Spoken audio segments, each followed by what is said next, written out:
Good morning, students. Vocational Trade Import and Export Management ਦੇ +1 class ਦੇ subject principals of management ਦੇ 2 chapter ਅਸੀਂ cover ਕਰ ਚੁੱਕੇ ਹਾਂ। ਇਸ ਵੀਡੀਓ ਵਿੱਚ ਅੱਜ ਅਸੀਂ ਉਸ ਦਾ 3rd ਚੈਪਟਰ ਜਿਸ ਦਾ ਨਾਮ ਹੈ ਆਰਗੇਨਾਈਜੇਸ਼ਨ ਇਸ ਨੂੰ ਸਟਾਰਟ ਕਰਾਂਗੇ, ਜਿਸ ਵਿੱਚ ਅਸੀਂ ਉਸ ਦਾ ਅਰਥ ਅਤੇ ਗੁਣਾਂ ਬਾਰੇ ਡਿਸਕਸ ਕਰਾਂਗੇ। Myself Mohish Chandra, vocational mistress, government senior secondary school Charoli, district Gurdaspur. सब तो पहला अगे वधन तो सानू ये जानना बहुत जरूरी है कि संगठन या संस्था की हुंदी है। संस्था वो जगह हुंदी है जिस विच कर्मचारी आपस विच मिलकर एक कॉमन उद्देश्य की पूर्ति लई काम करते हैं। कॉमन उद्देश्य की पूर्ति का मतलब है कि एक जिहड़ा उन्होंने गोल स्थापित किया हुंदा है उसनू पूरा करन दे लई सारे कर्मचारी मिलके काम करते हैं। मीनिंग ऑफ ऑर्गेनाइजेशन, संगठन या संस्था का अर्थ किसी कंपनी के उद्देश्यों नू पूरा करन लई मनुखी संसाधना, कम्मां अते मौजूद सोमियां का आपस विच प्रबंधित होना ऑर्गेनाइजिंग कहलाता है। यानी जदों असी किसी कंपनी के उद्देश्यों नू पूरा करन वल चलते हाँ तो उस संस्था के जो मनुखी संसाधन ने यानी जो इंपलॉयज साडे कोल ने, उसदे जो काम ने अते जो मौजूद सोमे ने यानी जो रिसोर्सिस साडे कोल ने, इन्हां सारियां दा इकट्ठ करदे हाँ जदों असी उस प्रक्रिया नू ऑर्गेनाइजिंग कहा जाता है। आम शब्दां दे विच इहदी जो परिभाषा है वो है संगठन करना एक अजिही प्रक्रिया है जिस विच किसी संस्था विच हो रहे कामां नू परिभाषित करके ग्रुप बनाए जाते हैं अते अहुदे दे आधार ते वंड करके संबंध बनाए जाते हैं। यानी संगठन वह प्रक्रिया है जिस विच असी अपने कामां नू बखूबी तरीके नाल परिभाषित करते हाँ कि प्रत्येक मुलाजम ने, प्रत्येक इंपलॉई ने की काम करना है अपनी समर्था के अनुसार, उसके अकॉर्डिंग ही ग्रुप बनाए जाते हैं। उन्होंने उन्होंने अहुदे दिते जाते हैं जिस दे आधार ते उन्होंने कामां नू वंडिया जाता है अते वो कामां नू पूरा करके अपने उद्देश्यों की प्राप्ति करते हैं। अगे है संस्था के किहड़े-किहड़े गुण होने चाहिए हैं यानी फीचर्स ऑफ ऑर्गेनाइजेशन। ये सारे पॉइंट्स असी जे तुसी पिछली वीडियोज़ देखिया होन, ये सारे कॉमन पॉइंट्स ने जिहड़े कि मैनेजमेंट दे विच बार बार रिपीट हुंदे ने। जिवें कि असी पढ़िया सीगा कि मैनेजमेंट के 5 काम ने planning, organising, directing, staffing and controlling. ये सारे काम जो ने इहदे विच कुछ सिमिलर पॉइंट्स ने जिहड़े बार बार रिपीट होणगे।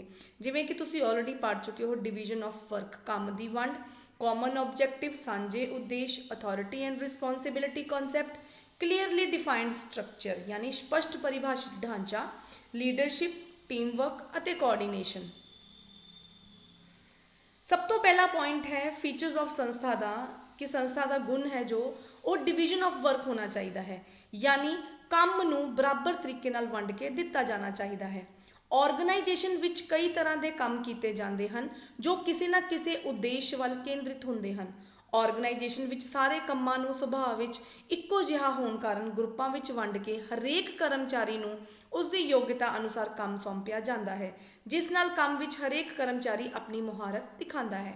यानी ऑर्गेनाइजेशन विच की हुंदा है कि हरेक कर्मचारी एक उद्देश्य वाल केंद्रित हुंदा है, इक्को उद्देश्य की प्राप्ति वाल केंद्रित हुंदा है और जो ऑर्गेनाइजेशन के काम हुंदे ने उन्हां दा सुभाव इक्को जिहा हुंदा है। इसे कारण इन्हां दे छोटे छोटे ग्रुप्स बनाए जाते हैं। जिवें कि तुसी थल्ले इमेज वेखदे पे हो कि जिहड़ा काम है वो छोटे छोटे ग्रुप्स दे विच अगे डिवाइड किया गया है। यह काम जो है डिवीजन नाल करना और जो डिवीजन है वो मुहारत के आधार पर की जाती है कि जिस कर्मचारी नू जिस काम की करन दी योग्यता है उसनू उही काम दिता जा सके। यह बहुत ही इंपॉर्टेंट मैनेजमेंट का भी काम है कि सानू गुण है मैनेजमेंट का कि सानू काम नू जो है वंड के देना चाहिए है। सैकेंड पॉइंट है कॉमन ऑब्जेक्टिव। ये तो बहुत ही सिंपल तो बहुत ही इंपॉर्टेंट पॉइंट है भी कि जदों कोई कर्मचारी काम करते हैं किसी संस्था के मिल के तो उन्हों का जो उद्देश्य है वो साझा होना चाहिए है। ਆਰਗੇਨਾਈਜੇਸ਼ਨ ਢਾਂਚਾ ਕਈ ਹਿੱਸਿਆਂ ਨੂੰ ਆਪਸ ਵਿੱਚ ਮਿਲਾ ਕੇ ਬਣਾਇਆ ਜਾਂਦਾ ਹੈ, ਪਰੰਤੂ ਅਸਲ ਵਿੱਚ ਸਾਰੇ ਆਰਗੇਨਾਈਜੇਸ਼ਨ ਦੇ ਸਾਂਝੇ ਉਦੇਸ਼ ਨੂੰ ਪੂਰਾ ਕਰਨ ਦੇ ਲਈ ਬਣੇ ਹੁੰਦੇ ਨੇ। ਭਾਵ ਸਾਰੇ ਉਦੇਸ਼ ਸਾਂਝੇ ਹੁੰਦੇ ਨੇ। ਜਿਵੇਂ ਤੁਸੀਂ ਇਮੇਜ 'ਚ ਦੇਖਦੇ ਪਏ ਹੋ ਕਿ ਇੱਕ ਪਰਸਨ ਰਾਈਟ ਸਾਈਡ ਤੋਂ ਆਉਂਦਾ ਪਿਆ ਤੇ ਇੱਕ ਪਰਸਨ ਲੈਫਟ ਸਾਈਡ ਤੋਂ ਆਉਂਦਾ ਪਿਆ, ਲੇਕਿਨ ਦੋਨਾਂ ਦਾ ਜੋ ਆਬਜੈਕਟਿਵ ਹੈ, ਦੋਨਾਂ ਦਾ ਜੋ ਕੰਮ ਕਰਨ ਦਾ ਮਕਸਦ ਹੈ, ਉਹ ਇੱਕ ਕਾਮਨ ਹੈ। ਯਾਨੀ ਮੈਨੇਜਮੈਂਟ ਦੇ ਵਿੱਚ ਅਤੇ ਕਿਸੇ ਸੰਸਥਾ ਦੇ ਵਿੱਚ ਇਹ ਦੱਸਿਆ ਜਾਂਦਾ ਹੈ ਕਿ ਸਾਰੇ ਕਰਮਚਾਰੀ ਇੱਕੋ ਹੀ ਉਦੇਸ਼ ਦੀ ਪੂਰਤੀ ਲਈ ਕੰਮ ਕਰਦੇ ਨੇ। Third one is authority responsibility concept. ਕਿਸੇ ਵੀ ਸੰਸਥਾ ਵਿੱਚ ਅਥਾਰਟੀ ਅਤੇ ਜ਼ਿੰਮੇਵਾਰੀ ਸਿਧਾਂਤ ਦਾ ਹੋਣਾ ਬਹੁਤ ਜ਼ਰੂਰੀ ਹੈ, ਕਿਉਂਕਿ ਜੇਕਰ ਹਰੇਕ ਕਰਮਚਾਰੀ ਆਪਣੀ ਯੋਗਤਾ ਅਨੁਸਾਰ ਕੰਮ ਕਰੇਗਾ ਤਦ ਹੀ ਉਸਨੂੰ ਉਸ ਕੰਮ ਦੀ ਰੁਚੀ ਹੋਵੇਗੀ ਅਤੇ ਹਰ ਕਰਮਚਾਰੀ ਨੂੰ ਉਸਦੇ ਅਹੁਦੇ ਅਨੁਸਾਰ ਅਥਾਰਟੀ ਅਤੇ ਜ਼ਿੰਮੇਵਾਰੀ ਸੌਂਪਣੀ ਚਾਹੀਦੀ ਹੈ। ਤੁਹਾਨੂੰ ਸਾਰਿਆਂ ਨੂੰ ਪਤਾ ਹੈ ਕਿ ਜਦੋਂ ਅਸੀਂ ਕਿਸੇ ਕਰਮਚਾਰੀ ਨੂੰ ਕੰਮ ਸੌਂਪਦੇ ਹਾਂ ਤੇ ਅਸੀਂ ਉਸਨੂੰ ਕੁਝ ਨਾ ਕੁਝ ਅਥਾਰਟੀਜ਼ ਦਿੰਦੇ ਹਾਂ, ਔਰ ਜਿਸ ਇੰਪਲੋਈ ਨੂੰ ਅਸੀਂ ਅਥਾਰਟੀ ਦਿੰਦੇ ਹਾਂ ਉਸ ਕੰਮ ਲਈ ਉਹੀ ਕਰਮਚਾਰੀ ਜ਼ਿੰਮੇਵਾਰ ਹੁੰਦਾ ਹੈ। ਅਤੇ ਸਾਨੂੰ ਇਹ ਕੰਮ ਦੇਣ ਤੋਂ ਪਹਿਲੇ ਇਹ ਦੇਖਣਾ ਚਾਹੀਦਾ ਹੈ ਕਿ ਅਸੀਂ ਜਿਸ ਮੁਲਾਜ਼ਮ ਨੂੰ, ਜਿਸ ਇੰਪਲੋਈ ਨੂੰ ਕੰਮ ਸੌਂਪਣ ਲੱਗੇ ਹਾਂ, ਕਿ ਉਹ ਉਸ ਕੰਮ ਨੂੰ ਕਰਨ ਦੀ ਰੁਚੀ ਰੱਖਦਾ ਹੈ, ਔਰ ਰੁਚੀ ਉਹ ਕਰਮਚਾਰੀ ਤਦ ਹੀ ਰੱਖੇਗਾ ਜਦ ਉਸਨੂੰ ਉਸ ਕੰਮ ਦੀ ਮੁਹਾਰਤ ਹਾਸਿਲ ਹੋਵੇਗੀ। ਯਾਨੀ ਸਾਨੂੰ ਉਸਦੀ ਯੋਗਤਾ ਅਨੁਸਾਰ ਹੀ ਉਸਨੂੰ ਅਥਾਰਟੀ ਅਤੇ ਰਿਸਪੌਂਸਿਬਿਲਿਟੀ ਦੇਣੀ ਚਾਹੀਦੀ ਹੈ। ਇੱਕ ਚੀਜ਼ ਤੁਸੀਂ ਥੱਲੇ ਦੇਖੋ ਬੇਟਾ ਡਾਇਗਰਾਮ ਦੇ ਵਿੱਚ ਕਿ ਜੋ ਅਥਾਰਟੀ ਹੈ ਉਹ ਉੱਪਰਲੇ ਪੱਧਰ ਤੋਂ ਹੇਠਲੇ ਪੱਧਰ ਤੱਕ ਆਉਂਦੀ ਹੈ, ਔਰ ਜੋ ਰਿਸਪੌਂਸਿਬਿਲਿਟੀ ਹੈ, ਜੋ ਜ਼ਿੰਮੇਵਾਰੀ ਹੈ, ਉਹ ਹੇਠਲੇ ਪੱਧਰ ਤੋਂ ਉੱਪਰਲੇ ਪੱਧਰ ਤੱਕ ਜਾਂਦੀ ਹੈ। ਇਹ ਵੀ ਬਹੁਤ ਇੰਪੋਰਟੈਂਟ ਪੁਆਇੰਟ ਹੈ। Next one is clearly defined structure. ਸਪਸ਼ਟ ਪਰਿਭਾਸ਼ਿਤ ਢਾਂਚਾ ਕਿ ਜਿਹੜਾ ਸਾਡਾ ਆਰਗੇਨਾਈਜੇਸ਼ਨ ਸਟਰਕਚਰ ਹੈ, ਜਿਹੜੀ ਸਾਡੀ ਕੰਪਨੀ ਹੈ, ਜਿਹੜੀ ਸਾਡੀ ਸੰਸਥਾ ਹੈ, ਉਹ ਸਾਨੂੰ ਬਿਲਕੁਲ ਕਲੀਅਰਲੀ ਡਿਫਾਈਨਡ ਹੋਣੀ ਚਾਹੀਦੀ ਹੈ ਕਿ ਅਸੀਂ ਕਿਸ ਕੰਮ ਨੂੰ ਕਿਸ ਟਾਈਮ ਤੇ ਕਦੋਂ ਕਰਨਾ ਹੈ, ਕਿਵੇਂ ਕਰਨਾ ਹੈ। ਯਾਨੀ ਆਰਗੇਨਾਈਜੇਸ਼ਨ ਦੇ ਵਿੱਚ ਰਹਿ ਕੇ ਵੀ ਸਾਨੂੰ ਯੋਜਨਾ ਦਾ ਪ੍ਰਯੋਗ ਕਰਨਾ ਪੈਂਦਾ ਹੈ। ਕਿਸੇ ਵੀ ਸੰਸਥਾ ਦਾ ਸਾਰਾ ਢਾਂਚਾ ਸਪਸ਼ਟ ਹੋਣਾ ਚਾਹੀਦਾ ਹੈ, ਕਿਉਂਕਿ ਅਜਿਹੇ ਢਾਂਚੇ ਵਿੱਚ ਹਰ ਇੱਕ ਕਰਮਚਾਰੀ ਆਪਣੀਆਂ ਕੰਮ ਪ੍ਰਤੀ ਜ਼ਿੰਮੇਵਾਰੀਆਂ ਨੂੰ ਚੰਗੀ ਤਰ੍ਹਾਂ ਸਮਝਦਾ ਹੈ ਅਤੇ ਚੰਗੀ ਮੁਹਾਰਤ ਨਾਲ ਕੰਮ ਕਰਦੇ ਹਨ। ਕਿਸੇ ਵੀ ਸੰਸਥਾ ਦੇ ਵਿੱਚ ਜਦੋਂ ਕੋਈ ਮੁਲਾਜ਼ਮ ਕੰਮ ਕਰਦਾ ਹੈ, ਜਦੋਂ ਕੋਈ ਕਰਮਚਾਰੀ ਕੰਮ ਕਰਦਾ ਹੈ, ਤੇ ਉਸ ਨੂੰ ਬਿਲਕੁਲ ਸਪਸ਼ਟ ਹੋਣਾ ਚਾਹੀਦਾ ਹੈ ਕਿ ਉਹ ਕਿਹਨਾਂ ਉਦੇਸ਼ਾਂ ਨੂੰ ਪੂਰਾ ਕਰਨ ਦੇ ਲਈ ਕੰਮ ਕਰਦਾ ਪਿਆ ਹੈ। ਯਾਨੀ ਉਹਨੂੰ ਬਿਲਕੁਲ ਕਲੀਅਰਲੀ ਡਿਫਾਈਨਡ ਹੋਣਾ ਚਾਹੀਦਾ ਹੈ ਕਿ ਮੈਂ ਕਿਸ ਰਸਤੇ ਤੇ ਤੁਰ ਕੇ, ਮੈਂ ਕਿਸ ਪਾਥ ਨੂੰ ਚੂਜ਼ ਕਰਕੇ ਆਪਣੇ ਆਬਜੈਕਟਿਵ ਨੂੰ ਪੂਰਾ ਕਰ ਸਕਦਾ ਹਾਂ। ਲੀਡਰਸ਼ਿਪ। ਕਿਸੇ ਵੀ ਸੰਸਥਾ ਵਿੱਚ ਲੀਡਰਸ਼ਿਪ ਦਾ ਗੁਣ ਹੋਣਾ ਬਹੁਤ ਜ਼ਰੂਰੀ ਹੈ। ਇੱਕ ਸੰਸਥਾ ਅੱਗੇ ਕਈ ਵਿਭਾਗਾਂ ਵਿੱਚ ਵੰਡੀ ਹੁੰਦੀ ਹੈ ਅਤੇ ਇੱਕ ਵਿਭਾਗ ਵਿੱਚ ਕਈ ਕਰਮਚਾਰੀ ਹੁੰਦੇ ਨੇ ਜਿਨ੍ਹਾਂ ਨੂੰ ਅਲੱਗ-ਅਲੱਗ ਕੰਮ ਸੌਂਪੇ ਹੁੰਦੇ ਨੇ। ਕਰਮਚਾਰੀਆਂ ਕੋਲੋਂ ਉਚਿਤ ਤਰੀਕੇ ਨਾਲ ਕੰਮ ਕਰਵਾਉਣ ਲਈ ਅਗਵਾਈ ਦੀ ਜ਼ਰੂਰਤ ਹੁੰਦੀ ਹੈ, ਤਦ ਤੱਕ ਸਾਰੇ ਕੰਮਾਂ ਨੂੰ ਉਚਿਤ ਢੰਗ ਨਾਲ ਕੰਟਰੋਲ ਕੀਤਾ ਜਾ ਸਕਦਾ ਹੈ। ਯਾਨੀ ਲੀਡਰਸ਼ਿਪ ਜੋ ਹੈ ਕਿਸੇ ਸੰਸਥਾ ਦੇ ਵਿੱਚ ਹੋਣੀ ਬਹੁਤ ਜ਼ਿਆਦਾ ਜ਼ਰੂਰੀ ਹੈ। ਇੱਕ ਸੰਸਥਾ ਦੇ ਵਿੱਚ ਡਿਫਰੈਂਟ ਡਿਪਾਰਟਮੈਂਟਸ ਹੁੰਦੇ ਨੇ। ਅਸੀਂ ਇਸ ਟੌਪਿਕ ਨੂੰ ਅੱਗੇ ਕਵਰ ਕਰਾਂਗੇ ਕਿ ਕਿਸੇ ਵੀ ਸੰਸਥਾ ਦੇ ਵਿੱਚ ਕਿੰਨੇ ਤਰ੍ਹਾਂ ਦੇ ਡਿਪਾਰਟਮੈਂਟ ਹੁੰਦੇ ਨੇ।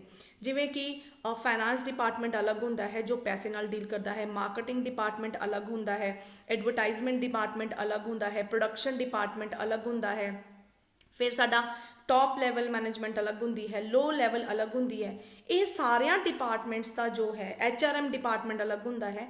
ਇਹ ਸਾਰਿਆਂ ਡਿਪਾਰਟਮੈਂਟਸ ਨੂੰ ਜੋ ਹੈ ਉਹ ਇੱਕ ਬੰਦਾ ਲੀਡ ਕਰਦਾ ਹੈ। ਜੋ ਬੰਦਾ ਲੀਡ ਕਰਦਾ ਹੈ ਉਹ ਉਹੀ ਸਾਰੇ ਆਪਣੇ ਕਰਮਚਾਰੀਆਂ ਨੂੰ ਦਿਸ਼ਾ ਨਿਰਦੇਸ਼ ਦਿੰਦਾ ਹੈ ਕਿ ਉਹਨਾਂ ਨੇ ਕਿਸ ਕੰਮ ਨੂੰ ਕਿਸ ਤਰੀਕੇ ਨਾਲ ਕਰਨਾ ਹੈ। ਇਸ ਲਈ ਲੀਡਰਸ਼ਿਪ ਕੁਆਲਿਟੀ ਵੀ ਜੋ ਹੈ ਉਹ ਆਰਗੇਨਾਈਜੇਸ਼ਨ ਦੇ ਵਿੱਚ ਹੋਣੀ ਬਹੁਤ ਜ਼ਿਆਦਾ ਜ਼ਰੂਰੀ ਹੈ। Team work. ਇਹ ਜਿਵੇਂ ਕਿ ਪੁਆਇੰਟ ਤੁਸੀਂ ਇਮੇਜ ਦੇਖ ਕੇ ਵੀ ਸਮਝ ਗਏ ਹੋ, ਔਰ ਇਹ ਪੁਆਇੰਟ ਨੂੰ ਜ਼ਿਆਦਾ ਸਮਝਾਉਣ ਦੀ ਵੀ ਜ਼ਰੂਰਤ ਨਹੀਂ ਹੈ, ਕਿਉਂਕਿ ਹਰ ਕਰਮਚਾਰੀ ਨੂੰ ਟੀਮ ਦੇ ਵਿੱਚ ਰਹਿ ਕੇ ਹੀ ਕੰਮ ਕਰਨਾ ਚਾਹੀਦਾ ਹੈ। ਕੋਈ ਵੀ ਸੰਸਥਾ ਸਿਰਫ ਇੱਕ ਆਦਮੀ ਦੁਆਰਾ ਨਹੀਂ ਚਲਾਈ ਜਾ ਸਕਦੀ, ਬਲਕਿ ਇੱਕ ਸੰਸਥਾ ਵਿੱਚ ਕਈ ਆਦਮੀ ਜੋ ਅਲੱਗ-ਅਲੱਗ ਕੰਮਾਂ ਨਾਲ ਸੰਬੰਧਿਤ ਹੁੰਦੇ ਨੇ, ਆਪਸ ਵਿੱਚ ਜੁੜ ਕੇ ਸਾਂਝੇ ਉਦੇਸ਼ਾਂ ਦੀ ਪੂਰਤੀ ਕਰਦੇ ਨੇ। ਇਸ ਲਈ ਇਸ ਨੂੰ ਟੀਮ ਵਰਕ ਵੀ ਕਿਹਾ ਜਾਂਦਾ ਹੈ। ਹਰ ਇੱਕ ਸੰਸਥਾ ਦੇ ਵਿੱਚ ਬਹੁਤ ਸਾਰੇ ਕਰਮਚਾਰੀ ਹੁੰਦੇ ਨੇ, ਬਹੁਤ ਸਾਰੇ ਡਿਪਾਰਟਮੈਂਟਸ ਹੁੰਦੇ ਨੇ, ਉਹ ਸਾਰੇ ਆਪਸ ਦੇ ਵਿੱਚ ਮਿਲ ਕੇ ਹੀ ਇੱਕ ਕਾਮਨ ਆਬਜੈਕਟਿਵ ਲਈ ਕੰਮ ਕਰਦੇ ਨੇ। ਇਸ ਲਈ ਇਸ ਨੂੰ ਟੀਮ ਵਰਕ ਵੀ ਬੋਲਿਆ ਜਾਂਦਾ ਹੈ।